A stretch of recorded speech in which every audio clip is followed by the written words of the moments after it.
Саламатсыздар ма оқушылар? Бүгін біз сіздермен 110-ші сабақты бастаймыз. Сабағымыздың тақырыбы бөлшектер және аралас сандар.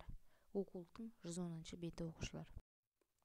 Олай болса, балалар бірінші тапсырмаға қараймыз. Ақауы бар шүмектен күніне шамамен 10 литр, яғни бір шелек су ағып кетеді. Бір аптада қанша су босқа ағып кетеді? Бір айда ше. Бұл табиғатқа қандай зиян келтіреді? Егер 1 метр куб су 70 теңге тұратын болса, онда шүмектегі ақаудың отбасылық бюджетке қандай әсер ететінін есепте. Ол үшін балалар біз былай қысқаша шартын жаза аламыз. Егер күніне 10 литр су босына кетсе, бір аптада 70 литр су, ал бір айда, яғни 10 мен 30-ның көбейтіндісі 300 литр су босына ағып кетеді. Мысалы, күніне 10 литр су кетеді деген сөз, яғни бір аптада 70 литр су кетеді деген сөз. Ал біздің 1 метр куб деп отқанымыз, ол 1000 литрге тең. 1000 литр су босына ағып кетсе, яғни отбасылық бюджетке 70 теңге артық кететін болады. Енді екінші тапсырмада балалар, бізді оқулықтағы сызбаға мұқият қараймыз. Бөліктердің жалпы санын бөлшектердің қосындысы түрінде жаз. Мысалы, 6-та 6 деп отқанымыз 1-ге тең болады деп біз осы уақытқа дейін танысқан болатынбыз. Яғни 6-та 6 тең 1 екендігін біле тұра, 1 қосу 6-тан 5 тең болады 1,6-5 түрінде жазуға бола ма? Жауабы иә балалар, олай бізге жазуға болады. Сол бізде балалар аралас сан деп аталады. Ол үшін оқулықта есіне сақта қарайық. Натурал сан мен дұрыс бөлшектің қосындысы түрінде жазылған сан аралас сан деп аталады. Мысалды қарайық. 2 қосу 3-тен 1 тең болады 2,3-тен 1. Аралас санды бүтін сан мен бөлшектің қосындысы түрінде жазуға болады. Қосу және азайту кезінде бүтін бөлікті бүтін бөлікке қосады немесе азайтады. Ал бөлшекті бөлшекке қосады, азайтады. Олай болса, үшінші тапсырмаға қараймыз балалар. 3-тің әсіне біз яғни ары қарай жалғастырып жазуымыз керек. Мысалы, оқулықта былай берген 5,9-6 тең болады. Бұл 5 қосу 9-да 6-ға. Яғни ар жағында бөлшектерді толықтырып жазамыз.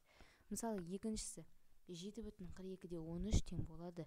7 қосу 42-де 13. Келесі, төртінші тапсырма. Есептейміз. 5 қосу 2,8-ден 3 тең болады. Біз тең болатынын табу үшін мына бүтін сандарды қосамыз. Яғни 5 пен 2-ні қосып 7,8-ден 3 шығады. Немесе екіншісін қараңыз, азайту. 12,15-ден 8 азайту 12. Бұл жерде бүтін сан бірдей болғандықтан, яғни 12-ден 12 азайтылады. Сонда жауабы тек 15-ден 8 шығады. Және сонымен қатар үшіншісін қараймыз. 10,3-тен 4 азайту 7. Бүтін сан 10, екінші бүтін сан бұл 7. 10-нан 7-ні азайтсақ, 3,3-тен 4 шығады балалар. Келесі, 7-ші есептің асына қарайық. Мәтін есеп бізде балалар бұл. Каспий теңізінде итбалықтарды сақтау үшін оларды шабақтармен қосымша қоректендіреді. Бүгін оларға қорек ретінде шабақ балықтар дайындалды. Таңертең итбалықтар дайындалған шабақтардың 12-де 5-ін, күндіз тағы 12-де 4 бөлігін жеді. Итбалықтар қанша бөлік шабақ жеді? Бұл жерде балалар таңертеңгі мен күндізгі шабақтар қосылады. Сонда итбалықтар 12-де 9 бөлік шабақ жеді. Енді балалар осы есептің әсіне қарайық.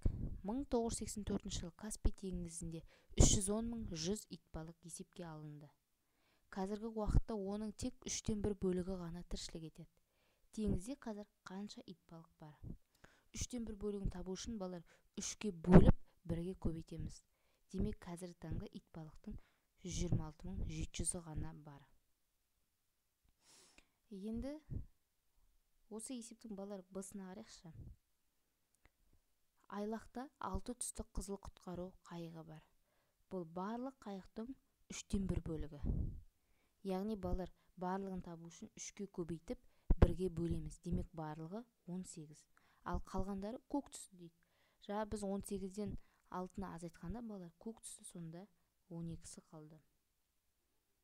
Балалар, сонымен бүгінгі біздің сабағымыз аяқталды. Сіздерге түсінікті болды деген ойдамын.